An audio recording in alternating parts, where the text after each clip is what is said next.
On parle de justice et d'injustice. L'idée de combattre les injustices a vraiment été prédominante dans les dernières années. Justement, cette année, j'ai suivi un procès, deux personnes qui se chicanaient, puis les deux disaient avoir raison, les deux présentaient les preuves, des témoignages.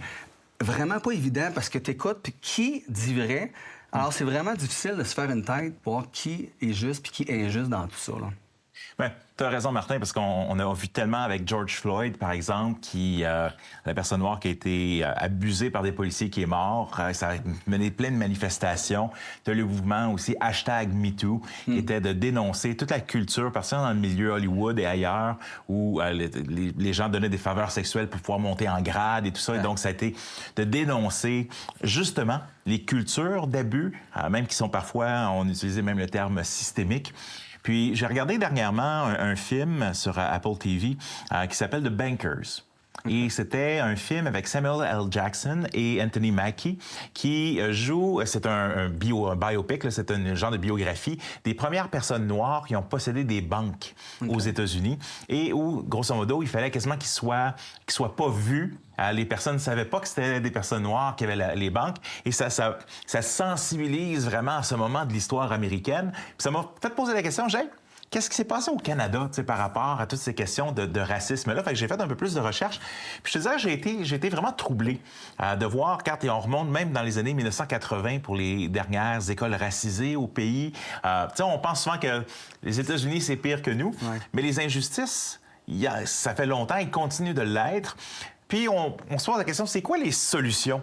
Je lisais cette semaine, il y a une rencontre du mouvement G77+. C'est quoi cette affaire-là? Ben, il y a le G7, il y a le G20 qui sont le rassemblement de certains pays pour régler les problèmes du monde. Mais le G77+, sont plus que 77 maintenant. Mais il y a les pays plus pauvres ou défavorisés ou autres qui se mettent ensemble et qui disent peut-être qu'on voudrait aussi avoir droit au chapitre parce que souvent, des décisions que les autres prennent, ben, on est d'accord en dessous. Il y a plein d'injustices qui sont faites, c'est nos pays qui sont défavorisés, etc., etc. Tu sais, François posait une question tout à l'heure. Il dit, est-ce que la solution, elle est politique? C'est-à-dire, est-ce que la solution va venir du gouvernement des hommes? C'était la question, quand je suis rentré au séminaire biblique, c'est la question d'entrée qu'il fallait répondre. Expliquer en quoi est-ce que les différents systèmes politiques peuvent ou pas répondre aux besoins, aux problèmes de l'humanité. Et si tu regardes, mais le communisme, par exemple, on a souvent donné comme exemple, on dit, bien, tout le monde est égaux, tout le monde partage, les idéaux sont super intéressants, mais comme le disait Orwell lui-même dans son fameuse Ferme des animaux, mais même dans le communisme, dans certains animaux, étaient plus égaux que les autres. Ouais. Fait qu'on finit par toujours remonter à un type d'oppression, un type, dans le fond, que l'humain s'élève par-dessus le capitalisme, ça revient, mais on écrase les autres, on écrase les plus petits. Je crois que ce que ça nous pointe, c'est que de ce côté-ci de l'éternité, l'humain, l'injustice fait partie de sa dynamique. On a besoin d'un sauveur. On a besoin que la solution vienne de l'extérieur. Mais justement, on encourage beaucoup les gens à lire la parole, les Écritures. On les dirige vers la Bible. Est-ce que la Bible offre des solutions, justement, face aux injustices? Mais c'est là que, justement, ça va être une solution à l'envers. On peut peut-être regarder un passage, c'est un passage bien connu dans ce qu'on appelle les Béatitudes. C'est une série d'affirmations par Jésus où il nous parle de ce monde à l'envers. On lit ici en Matthieu chapitre 5, verset 8. « Heureux ceux qui ont le cœur pur, car ils verront Dieu. Heureux ceux qui procurent la paix, car ils seront appelés fils de Dieu. Heureux ceux qui sont persécutés pour la justice, car le royaume des cieux leur appartient. » Moi, ça me fascine toujours quand tu mets le mot « heureux » puis « persécuté » ensemble, où Jésus dit hey, des fois, si tu fais une différence sur la terre en son nom, ben, tu vas peut-être être persécuté, mais tu peux quand même être connecté à ce vrai bonheur que Dieu nous donne. Jésus va inviter les chrétiens à être des agents de paix dans ce monde-ci, des agents de la réconciliation. Et je pense qu'avec ce que le monde nous dit ou la société nous dit en ce moment, il y a un point d'ancrage entre la bonne nouvelle, puis, hey, tu crois peut-être pas en Dieu, mais toi aussi, tu vois les injustices qu'il y a. Toi aussi, on croit pas. Est-ce qu'on peut travailler ensemble à régler les injustices autour de nous? Parce que dans le Notre Père, justement, on a que ton royaume vienne sur la terre comme au ciel. Mais on a ce rêve que le jour où Jésus revienne, il établisse complètement son royaume de paix et de justice. Mais d'ici là, on a un rôle en tant que chrétien de dire, hey, je peux peut-être pas sauver le monde au complet, mais est-ce que je peux faire une différence autour de moi? Je m'étais, l'été passé, je réfléchissais à la question de la pauvreté, puis la pauvreté dans le monde, puis je lisais un livre, comment est-ce qu'on règle la pauvreté dans le monde, puis essentiellement, tu peux pas vraiment la régler.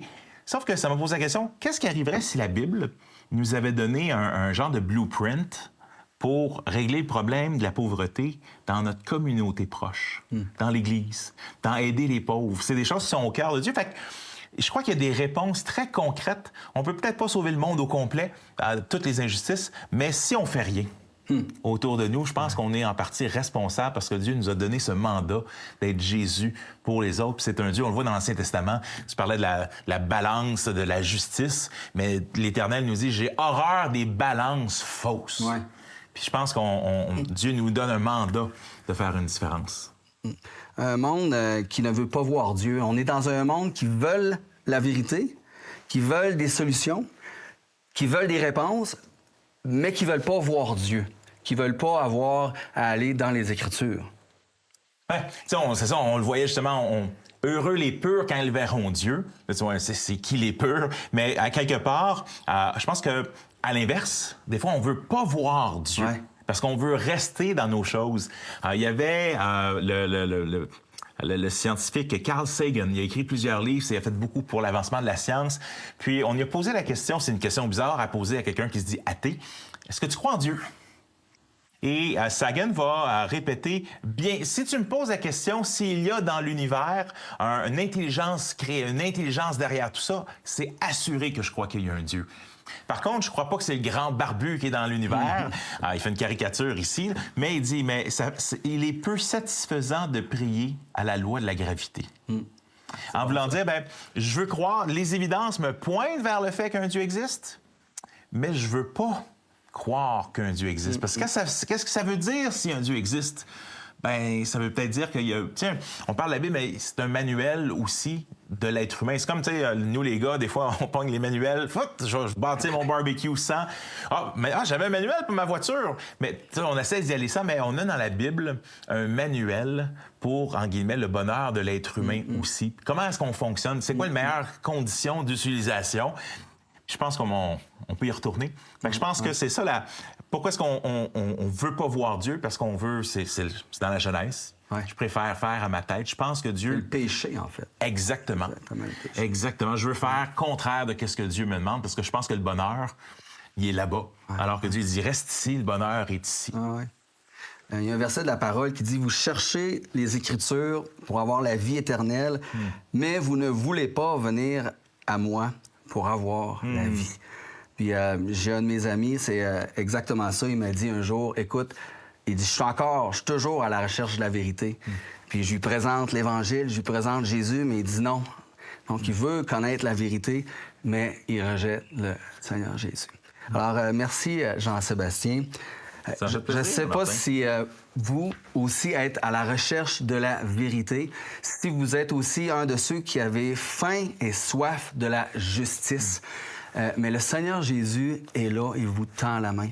Le Seigneur Jésus, c'est lui qui a été le traité le plus injustement sur la terre, parce qu'il est venu sur cette terre, il a vécu une vie sans péché et il est mort à la croix pour nos péchés, puis il nous invite à aller à lui. Et si vous venez à lui par la foi, repentance de vos péchés, puis acceptez le sacrifice de Jésus et mettez votre foi en lui, vous serez appelés enfants de Dieu et un jour, vous serez rassasiés de justice.